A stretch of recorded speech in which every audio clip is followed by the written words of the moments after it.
বাংলাদেশের ইসকন নেতারা বলেছেন চিন্ময়কে বহিষ্কার করা হয়েছে। অন্যদিকে ভারতের ইসকন নেতারা চিন্ময়কে গ্রেফতারের প্রতিবাদ জানিয়ে ভারত সরকারকে বাংলাদেশের সাথে আলোচনার অনুরোধ জানিয়েছে। আবার ভারতে পালিয়ে থেকেও চিন্ময়ের মুক্তির দাবি করছে বাংলাদেশের সাবেক প্রধানমন্ত্রী শেখ হাসিনা।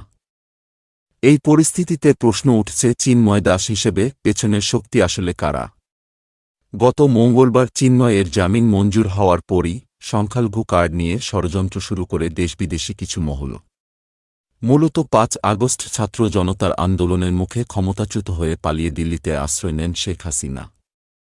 এরপর আওয়ামী লীগ নানাভাবে শেখ হাসিনাকে বাংলাদেশে ফেরানোর চেষ্টা করে যাচ্ছে, তবে প্রতিবারই ব্যর্থ হয়েছে এই ষড়যন্ত্র। সম্প্রতি এর ধারাবাহিকতায় দেশের সাম্প্রদায়িক দাঙ্গা বাঁধানোর জন্য ইসকনকে ট্রাম্প কার্ড হিসেবে ব্যবহার করা হয়েছে। এর আগে অন্তর্বর্তী সরকারের শপথের পরপরই দেশের বিভিন্ন অঞ্চলে হামলা, অগ্নিসংযোগ ও হত্যার অভিযোগ রয়েছে তাদের বিরুদ্ধে।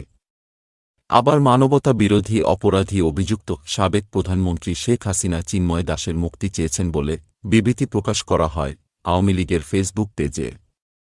শেখ হাসিনার নির্দেশে আওয়ামী লীগ চিন্ময়কে দিয়ে দেশে অরাজকতা সৃষ্টির ষড়যন্ত্র করছে বলেও অভিযোগ করেছেন রাজনীতিবিদরা। ইসকন থেকে বহিষ্কৃত চিন্ময় কৃষ্ণ দাসের জন্য বাংলাদেশকে হুমকি দিয়েছেন ভারতের বিজেপি নেতা শুভেন্দু অধিকারী।